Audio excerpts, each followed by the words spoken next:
altura, velocidad y definición. Las tres armas que le fueron entregadas a este delantero, y Haaland dedicó horas para perfeccionar cada una de ellas. Todo eso provocó que muchos llegaran a verlo como el mejor delantero del planeta, para algunos incluso como el mejor jugador del mundo.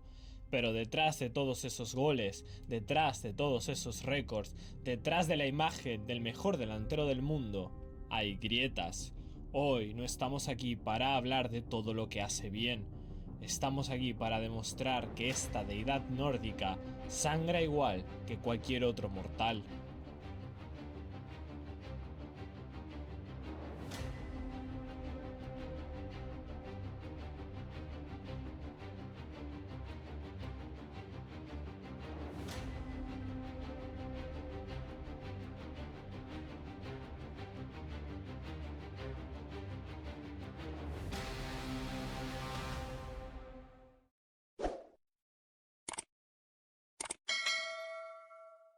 Nadie puede discutir que el noruego es una bestia física. Su potencia, velocidad al espacio y capacidad para definir dentro del área son de élite. Cuando encuentra metros para correr o recibe cerca del arco, es una de las amenazas más grandes que ha visto el fútbol moderno. Pero el juego no se limita solo a eso. Para entenderlo mejor, basta compararlo con Harry Kane, probablemente el delantero más completo del mundo. Tomando la temporada 2025-2026 de Kane y comparándola con la que probablemente ha sido la mejor campaña de Haaland, es decir, la 2022-2023, encontramos algo curioso. Ambos alcanzan cifras goleadoras idénticas, con la diferencia de que Kane lo hace disputando menos partidos y acumulando menos minutos, es decir, que produjo los mismos goles en menos tiempo. Pero donde la diferencia realmente se vuelve evidente no es en los goles, sino en todo lo demás. Las asistencias son un ejemplo perfecto. Sobre el papel, Haaland registra más, pero los números avanzados nos cuentan algo bastante diferente. Las asistencias que efectivamente dio fueron mayores a las asistencias esperadas, es decir, realmente produjo más de lo que en teoría debería de producir, algo que suele estar influenciado por la eficacia de los compañeros al finalizar jugadas. Kane, por el contrario, genera ocasiones de una calidad mucho mayor y participa más activamente de la construcción ofensiva. Los datos lo reflejan claramente. Kane creó 18 grandes ocasiones frente a las 11 de Haaland. También prácticamente duplicó sus pases clave por partido, 1,4 contra apenas 0,7. Y esto no son simples estadísticas aisladas, son indicadores de algo mucho más importante, la capacidad de influir en el juego cuando no está rematando. El mapa de calor también deja pocas dudas. Mientras Haaland concentra gran parte de sus intervenciones en zonas avanzadas, especialmente dentro y alrededor del área rival, Kane aparece por prácticamente todo el frente ofensivo. Baja a recibir, conecta con los mediocampistas, distribuye el juego, genera ventajas para sus compañeros y luego remata. Hace el trabajo de un delantero y parte del trabajo de un mediapunta al mismo tiempo. Y es acá donde tenemos la cuestión central. Haaland depende enormemente de que el juego llegue a él. Kane, en cambio, también es capaz de crear juego que él mismo después termina. Uno espera la oportunidad, el otro ayuda a fabricarla. Por eso, cuando los partidos se vuelven cerrados, cuando desaparecen los espacios y cuando los equipos consiguen aislar a sus compañeros, Haaland puede pasar largos tramos sin tocar el balón. No porque sea malo, sino porque su impacto fuera del área está lejos del nivel que sí alcanzan delanteros más completos. Y basta ver los partidos para comprobarlo. Hay encuentros donde Haaland apenas toca el balón durante 90 minutos y aún así marca. Eso habla maravillas de su instinto goleador, pero también expone su realidad. Cuando no encuentra el gol, muchas veces aporta bastante menos de lo que debería una superestrella de su calibre. Y eso nos lleva a otro aspecto que rara vez se menciona cuando se habla de él, su calidad técnica. Porque sí, es un finalizador extraordinario, es rapidísimo, físicamente parece diseñado en un laboratorio, Pero cuando hablamos de técnica puramente individual, la conversación cambia bastante. Delanteros generacionales como Lewandowski, Suárez, Benzema o el propio Kane están varios escalones por encima del noruego en este apartado, no porque marquen más goles, sino porque poseen un repertorio técnico muchísimo más amplio. Todos ellos destacan por su primer control, capacidad de jugar de espaldas, su precisión en el pase, su visión de juego y su habilidad para resolver situaciones complejas en espacios reducidos. Son futbolistas capaces de recibir rodeados de rivales, girarse bajo presión y encontrar una solución de calidad casi instantáneamente. Haaland, en cambio, suele sentirse mucho más cómodo cuando el juego es simple y directo, atacar espacios, correr hacia adelante y finalizar acciones.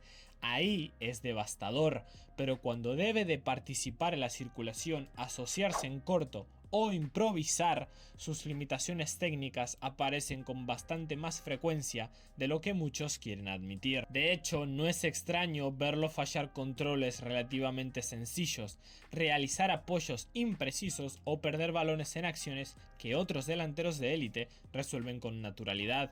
No porque sea técnicamente malo, algo que sería absurdo afirmar, sino porque su nivel en ese apartado está muy por debajo de los atacantes más completos de las últimas décadas. Y Haaland, pese a ser uno de los mejores goleadores del planeta, está lejos de poseer la finura técnica de los grandes nueves que marcaron la era anterior. Su grandeza nace de otras virtudes, de su potencia, de su agresividad, de su mentalidad, de su capacidad para convertir media ocasión en gol. Pero si hablamos estrictamente de técnica, control, asociación y recursos futbolísticos, el noruego no pertenece al mismo escalón que los citados. Y reconocerlo no es malo, es simplemente describir al jugador que realmente es. Y hay otro aspecto que me parece interesante mencionar, aunque debo admitir que este está bastante por debajo de los problemas anteriores en cuanto a importancia, porque al final del día un delantero vive de meter goles, y si marcas 40, 50, 60 goles por temporada, difícilmente alguien pueda reprocharte demasiado. Sin embargo, también creo que es válido preguntarse qué tipo de goles está marcando. Y aquí entran los famosos tap-ins. Antes de que alguien se escandalice, no. Marcar tap-ins no es algo malo, de hecho suele ser una señal de inteligencia posicional. Estar constantemente en el lugar correcto en el momento adecuado es una habilidad en sí misma. Los grandes goleadores de la historia han vivido de eso durante años. Pero también es cierto que no todos los goles tienen el mismo nivel de dificultad.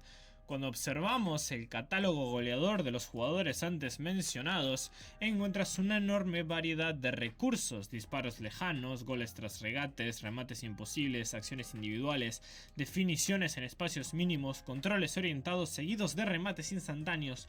Hay una riqueza técnica evidente detrás de muchos de sus goles. En el caso de Haaland, una parte considerable de su producción llega tras acciones mucho más simples: centros rasos, pases atrás, rebotes, empujones, bajo palos o situaciones en las que prácticamente todo el trabajo ya ha sido realizado por sus compañeros.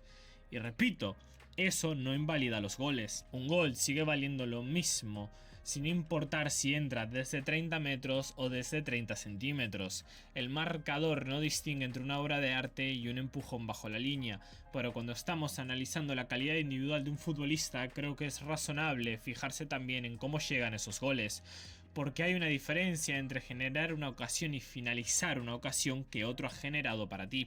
Haaland es probablemente uno de los mejores finalizadores del mundo, pero también es uno de los delanteros más dependientes del contexto ofensivo que le rodea.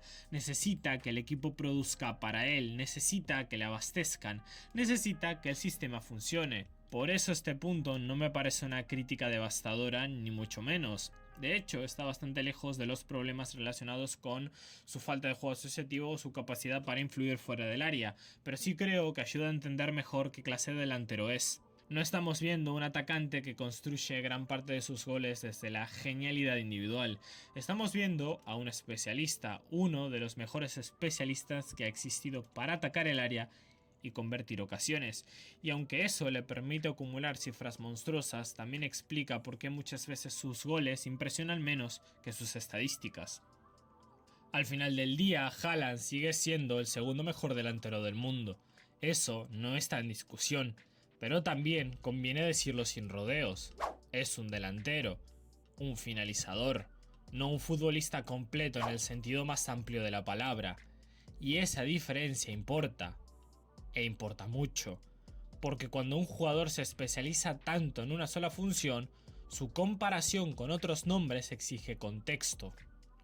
Por eso Haaland debe ser evaluado como lo que es, un 9 de élite, un cazador de área, un rematador brutal. No tiene sentido medirlo como si fuera un organizador, un generador de juego o un atacante total, porque ahí es donde se queda más corto.